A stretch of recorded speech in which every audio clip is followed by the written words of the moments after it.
যে আমি এখন আমার ফ্যামিলি চালামু না আমি ক্রিকেট খেলা চালামু, এখন আমার সম্ভব না।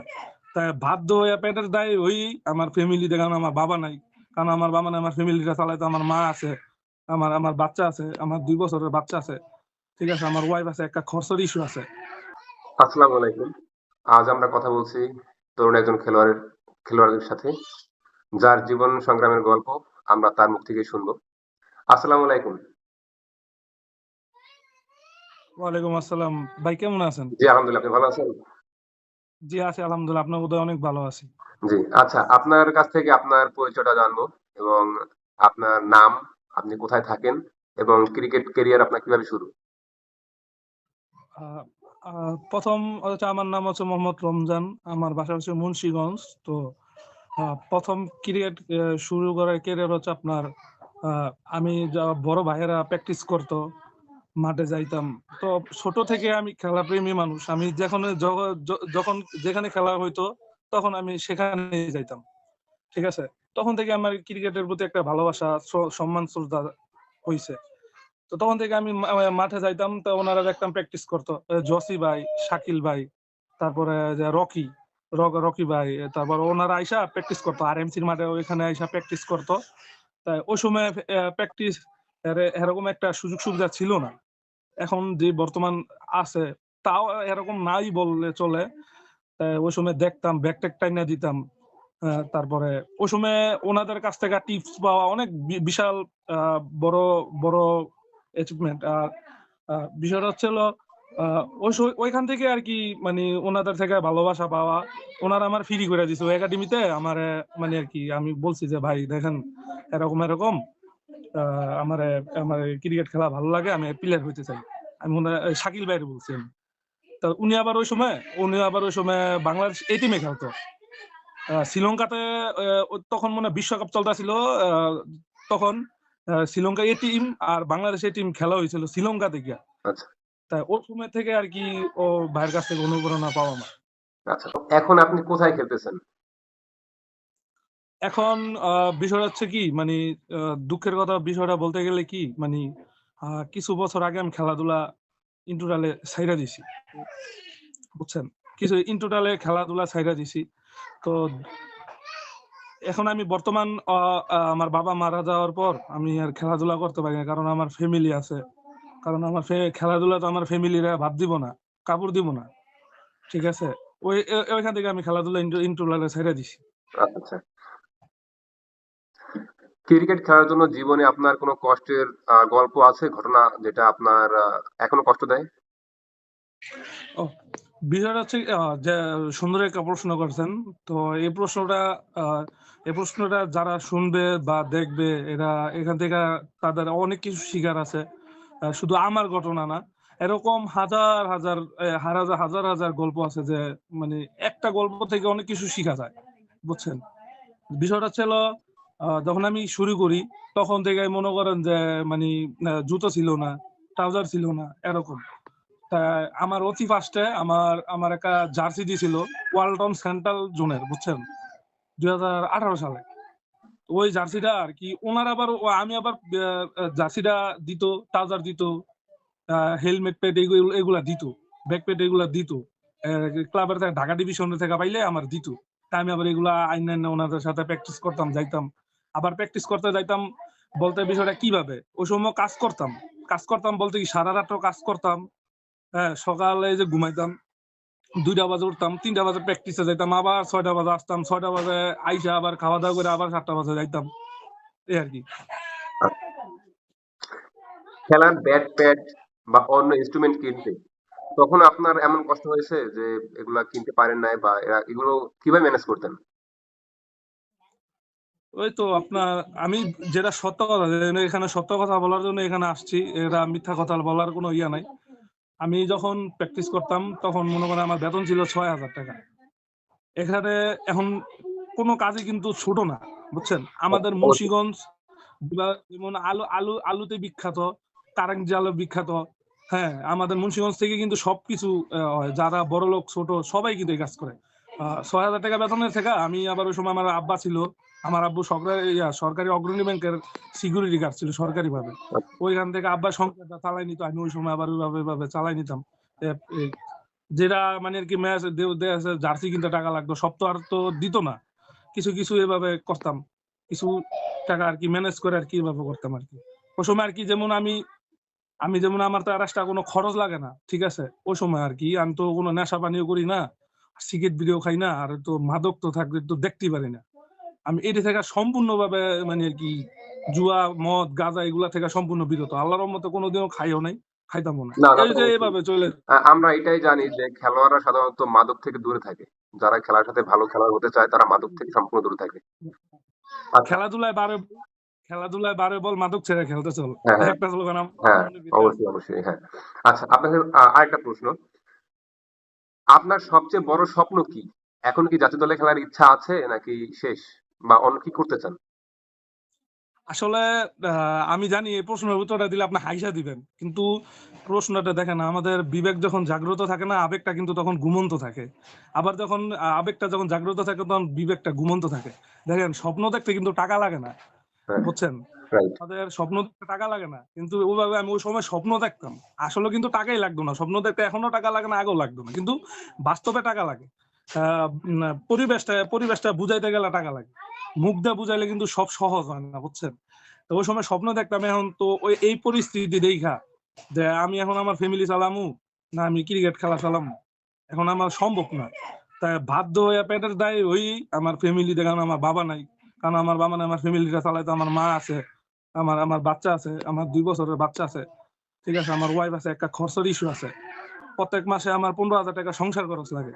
তা আমি স্যালারি যদি আমি 20,000 টাকা পাই, তা আমার তো নিজের পোশাক আশাক এখন আল্লাহর মতে আছে, ওই এলাকায় ট্যাপ টেনিস খেলাগুলো আর কি চালাই দিতেছি আর কি।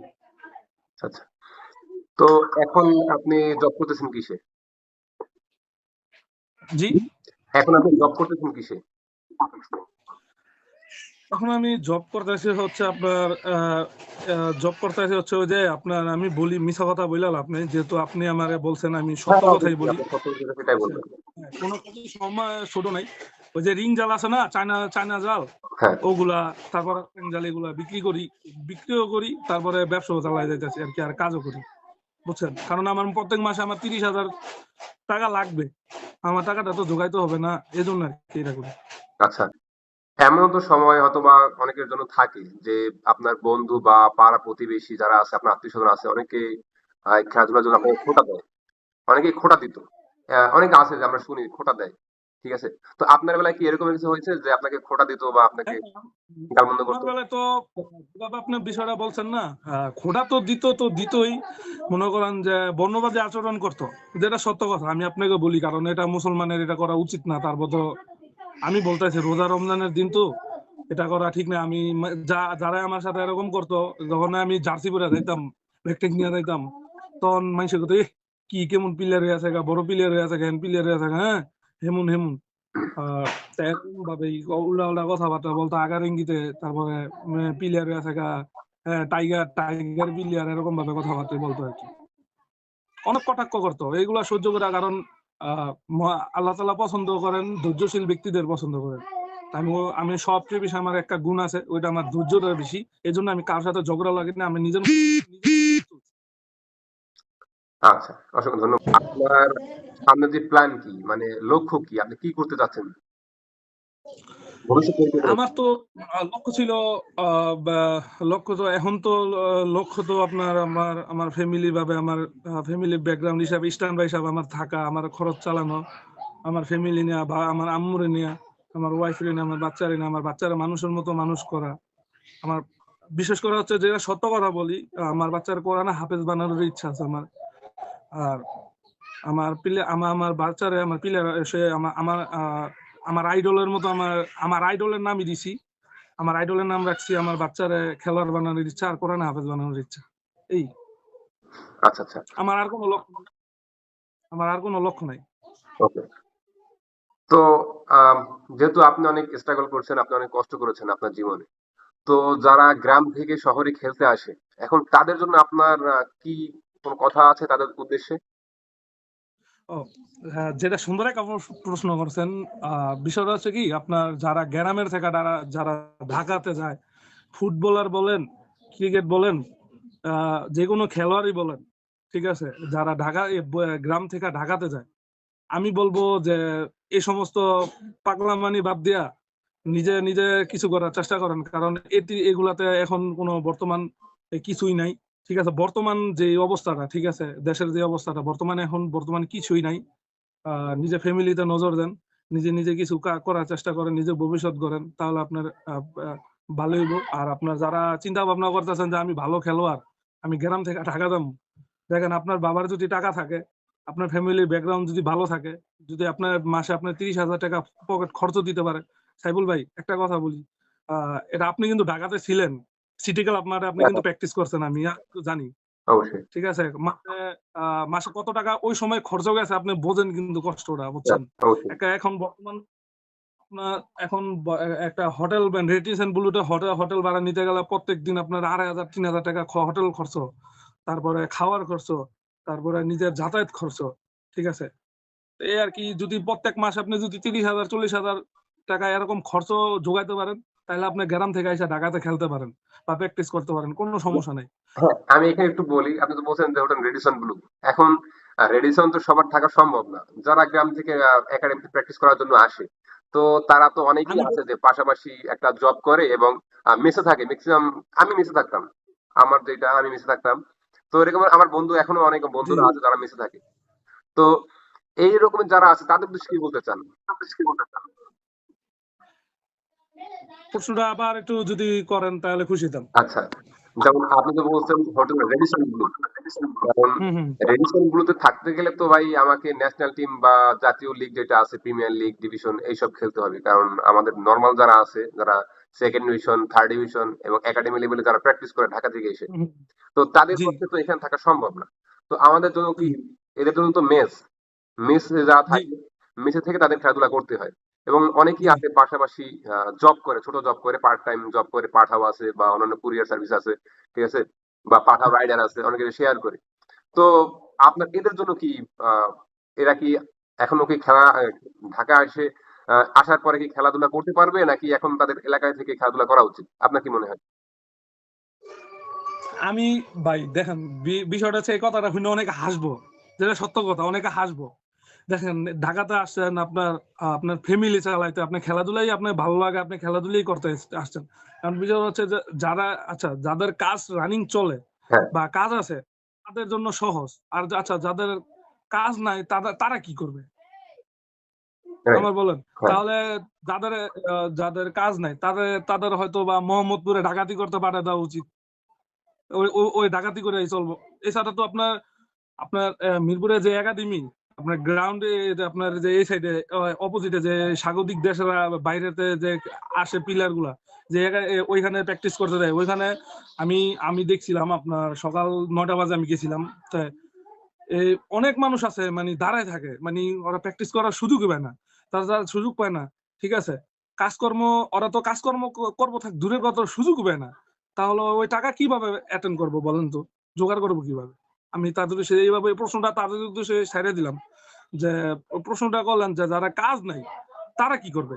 আর যাদের কাজ আছে তারা তো হয়তো পেরেশানি, যেমন সকাল 9টা বাজে যাবে, আস্তে আস্তে কয়টা বাজবে স্টেশন নাই, কারণ কুরিয়ার সার্ভিস বলেন, আহ, যারা পাঠাও, যারা কাজ করে তাদের বলেন, যা অন্যান্য কাজ করে তারাও বলেন, আহ, সকাল 9টা বাজে গিয়া একটা প্লেয়ার 9টা বাজে গিয়া কাজ কাম করে মইরা তারপরে 2টা বাজে আইসা, তাহলে তারা কি প্র্যাকটিস করবে বা কি শিখবে? একটা ঘুমের বিষয় আছে, রেস্টের বিষয় আছে। আপনি কি শিখবেন বা আমি কি শিখবো বলেন? না, তা তো অবশ্যই, এটা তো অবশ্যই। তাদের ভাই, বিষয়টা হচ্ছে কি, যারা এত কষ্ট করে, আমি জানি অনেক মানুষ আছে, অনেক মানুষ আছে, এটা আপনি অনেক হাজার হাজার মানুষ আছে, আমি দেখছি ভাই, বুঝছেন? আমি দেখছি নিজে, আমি আমি নিজে বিজয় বাইরে দেখছি, বিজয় ভাই রেডিসন ব্লু থেকে হুন্ডার চালায়া, রয়্যাল এনফিল্ড হুন্ডার চালায়া স্লক স্পোর্টস মিরপুর স্টেডিয়ামের সামনে ও নিচে আইসা ফিরা, আবার মনে হয় দোয়ানা একটু বসে আবার ফিরা আবার প্র্যাকটিস করতে যায়। তাদের জীবন যদি এরকম হয়, তাহলে সাধারণ মানুষের জীবন কি এরকম হবে বলে? আচ্ছা, বুঝতে পারছি। তো আমার শেষ প্রশ্ন আপনার জন্য, যারা জি, আপনাকে খেলাধুলার আসার জন্য সাহায্য করছে বা এখন আপনার পাশে যারা আছে, তো জি। তাদের উদ্দেশ্যে আপনি কি বলতে চান? তাদের উদ্দেশ্যে বিষয়টা হচ্ছে কি, আমার এখানে পিছনে আসার একটাই আমার বড় ভাই ছিল সালাউদ্দিন শাকিল। এই ইউটিউবে সার্চ দিলে হয়তোবা চিনেন কিনা জানি না। ঠিক আছে? উনি আমার অনেক বুঝাইছে ভাই। বিশ্বাস করবেন কিনা জানি না। চট্টগ্রাম চ্যালেঞ্জার্স এর আগের বছর খেলছিল।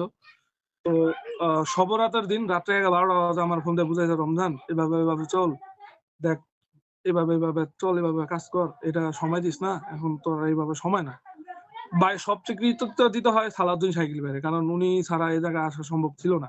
কারণ এই যে ঢাকা লিগ ফাও দেখি, ফিরি দেখি। তারপরে অনেক মানে আরকি উনি ওনার কারণে সবকিছু সম্ভব হইছে, বুঝছেন? উনারে কৃতিত্ব দিতে হয়। আচ্ছা। আপনাকে অসংখ্য ধন্যবাদ। আমাদের সাথে অনেক সময় দিয়েছেন। তো আমি চাচ্ছি যাতে ঢাকায় অনেক খেলাধুলা করে অনেক স্টুডেন্ট আছে যারা। তো ঠিক আছে? তারা একটু হলেও বুঝতে পারবে এবং খেলাধুলা আসলে যে কতটা কঠিন এবং এটা যাতে দর্শকরা জানতে পারে যে যারা একটা ছেলে খেলাধুলা করে বা যারা প্রিমিয়ার ডিভিশন যারা খেলে এদের ন্যাশনাল টিমটা বাদ দিলাম। যারা লো লেভেল থেকে একেবারে একাডেমি লেভেল থেকে প্রিমিয়ার ডিভিশন পর্যন্ত যেতে গেলে যে কতটুকু যে জি, স্ট্রাগল করতে হয় সেটা যেন আহ, বুঝতে পারে যে কতটা কষ্টের একটা খেলোয়াড়ের জীবন জি। সংগ্রাম। তো ইনশাল্লাহ পরবর্তী এপিসোডে হয়তো বা আপনার জায়গায় অন্য কেউ থাকবে। হ্যাঁ, জি। আ যে কথাগুলা বললেন না, তো যারা নতুন যারা আছে, অবশ্যই এই কথাগুলা অনেক এই ভিডিওটা দেখে অনেক কিছু শেখার আছে। তো আপনারা যারা আমি আরেকটা ছোট করে একটা কথা বলে দিই। যারা গ্রাম থেকে এসে ঢাকাতে আসবেন, বুঝে শুনে আসবেন। হ্যাঁ? যে মানুষের দেখানোর জন্য প্লেয়ার হইবেন, এইটা হইবেন, এগুলা দেখায় কোনো লাভ নাই। যদি নিজের লক্ষ্য যেখানে লক্ষ্য থাকবো সেখান থেকেই ভালো বুঝে শুনে সেখানে লক্ষ্যটা পৌঁছানো উচিত। আমি মনে করি। ৳৩০,০০০ যদি আপনার ফ্যামিলিতে খরচ দিতে পারে, আপনার ফ্যামিলির ব্যাকগ্রাউন্ড যদি ভালো থাকে, তাহলে অবশ্যই ঢাকায় এসে প্র্যাকটিস করেন। প্লেয়ার হন। দেশের জন্য কাজে দিবে। ঠিক আছে? ওই যে প্যাক নিয়া, হেলমেট নিয়া প্র্যাকটিস করলেন, দেখা এটা করলেন। এগুলা দেখায় কোনো লাভ নাই। এগুলা দেশের জন্য কোনো লাভ নাই। দেশের জন্য ভালো কিছু করেন। সমাজের জন্য ভালো কিছু করেন। ফ্যামিলির জন্য ভালো কিছু করেন। আ সা প্রতিবেশীদের জন্য ভালো কিছু করেন। সা সাহায্য করেন। এগুলা ভালো কিছু কাজ করেন। তাহলে আপনার আল্লাহ খুশি হবে। নিজে ভালো থাকবেন। পরিবার সবাই ভালো থাকবেন। ঠিক আছে? আর বিশেষ করে হচ্ছে যারা খেলাধুলা করেন, আ আপনারা যারা মাদকে আছেন বা সিগারেট, বিড়ি খান, এগুলা থেকে সম্পূর্ণ দূরে থাকেন। খেলাধুলায় বাড়ে বল, মাদক ছেড়ে খেলতে চল। ঠিক আছে? এই বলে আমার কথা শেষ করলাম। আচ্ছা, আপনাকে অসংখ্য ধন্যবাদ। আমরা আপনার উজ্জ্বল ভবিষ্যৎ কামনা করি। যেহেতু আপনি অনেক কষ্ট করেছেন আপনার লাইফে, আপনার এখন পরিবার আছে। জি, জি, জি। অবশ্যই আপনি আপনার পরিবারকে সময় দিবেন। এবং জি, জি। প্রিয় দর্শক, আপনারা যারা আমার প্রথম এপিসোড দেখতেছেন, তারা যদি আরো অনেক খেলোয়াড়ের এই জীবনের গল্প দেখতে চান, শুনতে চান, অবশ্যই আমাকে সাবস্ক্রাইব করে আমাদের সাথে থাকবেন। তো ভাই, আপনাকে অসংখ্য ধন্যবাদ আপনার মূল্যবান সময় দেওয়ার জি, জন্য। জি, আপনার জন্য দোয়া এবং ভালোবাসা রইলো। এভাবে চালায় যান। আপনি খুব ভালো মনের মানুষ ভাই। ঠিক আছে? আমি আমি প্রায় ১০ থেকে ১২ বছর আগে আপনার সাথে আমার দেখা হয়েছিল। আমি দেখতাম আপনি প্র্যাকটিস করতেন। আপনি যতটুকু শুনলাম, এক সময় কথা বললাম। আপনার জন্য ইনশাল্লাহ ভাই দোয়া ভালো রইলো। থাকবেন। আসসালামু আপনার জন্য দোয়া এবং শুভকামনা রইল। জি, জি। জি, জি, জি। আসসালামু আলাইকুম। জি, আসসালামু আলাইকুম। ওয়ালাইকুম আসসালাম।